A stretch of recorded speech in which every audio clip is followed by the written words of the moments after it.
Olá, meu nome é Alice Prado e agora vamos trabalhar a unidade 3 de História da Educação. Vamos falar um pouco sobre a educação, sociedade e cultura durante o período medieval e durante o Renascimento. A Idade Média foi um período da história europeia que durou aproximadamente 1000 anos. Vai do século V até o século XV depois de Cristo. Os marcos históricos desse período são queda do Império Romano do Ocidente, aproximadamente em 476 a.C., e a tomada de Constantinopla pelos turcos otomanos em 1453, que já fazia parte aí, a parte oriental do Império Romano. Então, esse período medieval marca o início da decadência do Império até o seu final. O final da Idade Média está associado a vários eventos e acontecimentos, como grandes descobrimentos marítimos, a ascensão do Renascimento e um momento que nós vivemos neste período muito importante é o que nós chamamos de período de ebulição da ciência. É um momento em que mais, neste período que marca já o final da Idade Média e início da Idade Moderna, é um período que mais nós temos conhecimento sendo gerado, sendo multiplicado a cada momento. O final da Idade Média foi um período de declínio das relações feudais de produção, que começam a ser substituídas pelo modo de produção capitalista. Ou seja, é um momento onde nós paramos com aquelas relações de troca, ou pelo menos diminuímos muito estas relações de troca e iniciamos a relação comercial onde volta a circular a moeda. Como é esta Idade Média europeia? A Idade Média divide-se em duas etapas bem distintas. Primeiro, nós chamamos de Alta Idade Média, que vai da formação dos reinos germânicos a partir do século V até a consolidação do feudalismo, entre 9 e 11 depois de Cristo.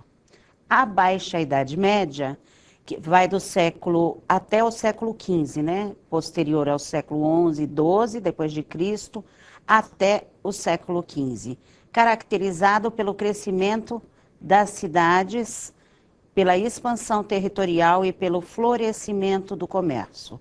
Ou seja, é neste período que nós observamos dois momentos distintos.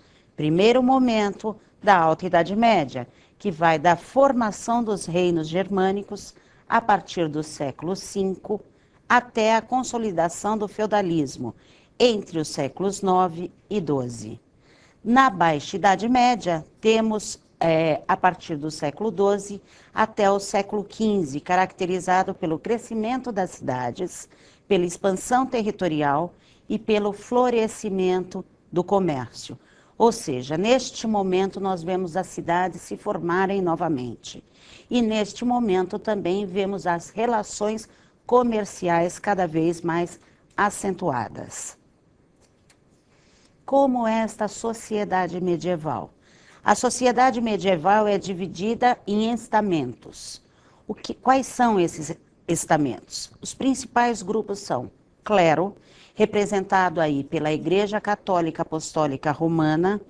Nós temos também a nobreza, representada pelos possuidores de terra, ou seja, os senhores dos feudos, senhores feudais. E também nós temos o quê? Os servos que servirão ao senhor feudal. Na sociedade medieval não havia ascensão social e quase inexistia mobilidade entre as camadas da sociedade. Ou seja, você tem um status quo, uma realidade socioeconômica e cultural, e muito dificilmente você consegue sair daquela situação que você chegou, que você está, que você nasceu, que está englobando sua família, para outra possibilidade, ou seja, mudar de status.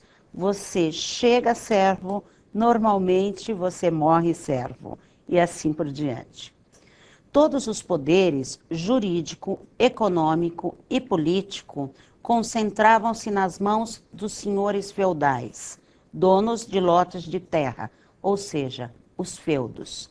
Esses feudos normalmente são grandes, é uma quantidade muito extensa de terras e ele acaba tendo poder por todas as pessoas que estão ali para lhe servir. Como o clero e a nobreza comandavam, era comum que se criassem justificativas religiosas para que os servos não contestassem à sociedade. Como poderiam ser essas justificativas? Por exemplo, o seu destino está traçado. Se você veio com este destino, cabe a você viver e segui-lo. Você seguindo, certo, você terá garantido também, posteriormente, um lugar no paraíso. Quais as principais características dessa sociedade feudal? O poder é descentralizado, ou seja, o poder está nas mãos de vários senhores feudais. São esses donos de terra que irão comandar todo esse período, né? E a igreja, é claro, influenciando profundamente toda esta relação. Por quê? O clero é o único que tem acesso à educação formal, ou seja, todo o conhecimento que nós vemos neste período está nas mãos do clero. Então, é muito difícil você ter acesso a qualquer tipo de conhecimento se você não está ligado à igreja. Aí você me pergunta, mas e os senhores feudais? Inclusive, os senhores feudais também não têm acesso a esta cultura letrada. A economia é baseada na agricultura. A utilização do trabalho de todos é o trabalho dos servos. Por isso que o trabalho manual, ele não é bem visto, visto que somente os servos vão trabalhar, vão estar na lida, no cotidiano, trabalhando tanto na agricultura quanto no pastoreio, quanto também como artesão.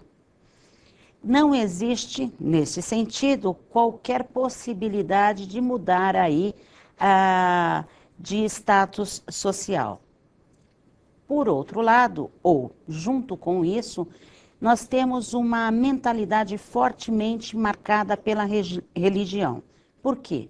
Como eu falei, a Igreja Católica Apostólica Romana, ou seja, todo o clero, a representação do clero, acaba ficando aí com esta educação formal. E este conhecimento fica nas mãos de poucos. Desta forma, você acaba influenciando muito mais aquele que não tem acesso a esse conhecimento. Que conhecimento que eu estou falando? É o legado cultural greco-romano, ou seja, quando as cidades do Império Romano começam a ser invadidas pelos ditos bárbaros, povos bárbaros, nós vamos verificar o quê? Que todo aquele legado cultural que tinha sido produzido pelos gregos e que foi incorporado pelos romanos, acaba ficando, né, nas mãos da igreja, nas mãos do clero. Por isso que nós não temos mais esta educação formal, ou seja, a escolarização durante o período medieval. Intensa a influência e poder da decisão do clero em todos os setores da vida humana. Ou seja, mesmo tendo senhores feudais, os proprietários de terra, como o clero acaba ficando com todo este conhecimento, a influência é muito grande, tanto na questão econômica, quanto na questão política e questão educacional. Lembrando que o clero também possui terras, ou seja, também tem feudos nesse período. A predominância cultural e ideológica da Igreja Católica valorizava a vida extraterrena. O que significa isso?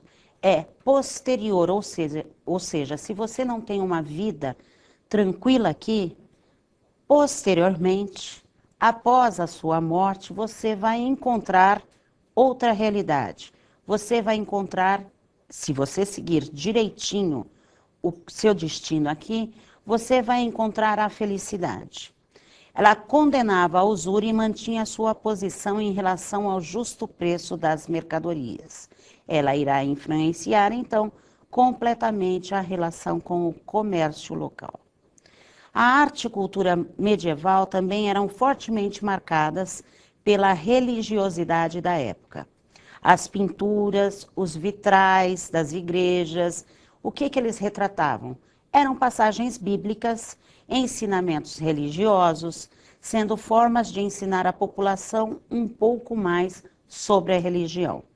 Não podemos esquecer como o clero detém o conhecimento, todo e qualquer cidadão, ele passará pela igreja para inclusive confessar. E ali naquele momento, aquele que está responsável, né, ou pela igreja, por aquele instrumento, né, de ligação entre igreja e o cidadão, é ali que o padre vai conseguir falar qual o caminho que esse cidadão deve tomar.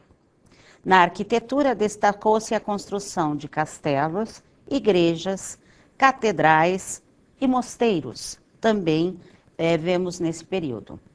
A economia baseia-se na agricultura, não temos, isto na Alta Idade Média, o uso de moedas, ou é muito pouco, e o comércio é baseado o quê? Na troca. Uma pequena produção eu acabo trocando com outra produção que eu necessito. Tanto na troca de produtos, quanto mercadorias, né, quanto a pequena produção. O feudo era a base da economia, pois quem tinha terra desfrutava de poder. Aqui, o não proprietário, ele quase não tem poder, ou o poder é quase anulado diante desta sociedade dividida aí em clero, nobreza e servidão.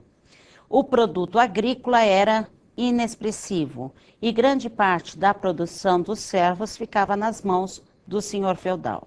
O artesanato é praticado nas oficinas dos feudos e mais tarde nas chamadas corporações de ofício.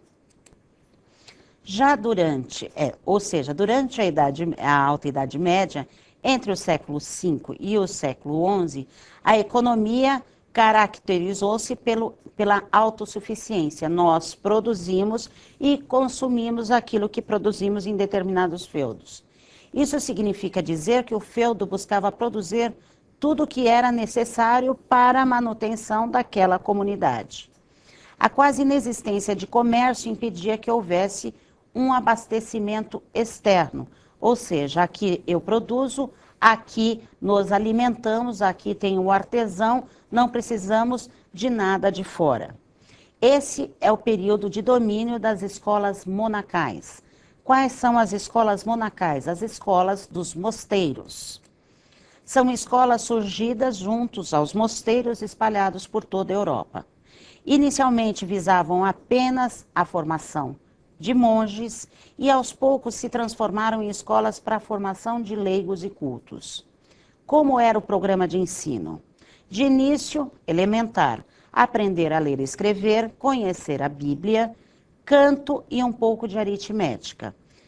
Aos poucos vai enriquecendo esse currículo e é incluído ensino de latim, gramática, retórica e dialética. Os mosteiros assumem, assim, o monopólio da ciência e da cultura. Agora vamos para uma interatividade. Leia e assinale a alternativa correta.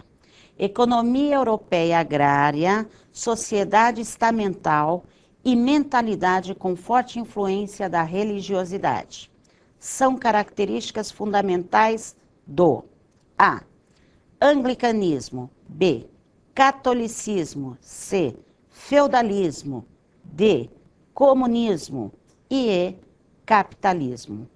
Vamos esperar um pouquinho para você pensar e daqui a pouco retornamos.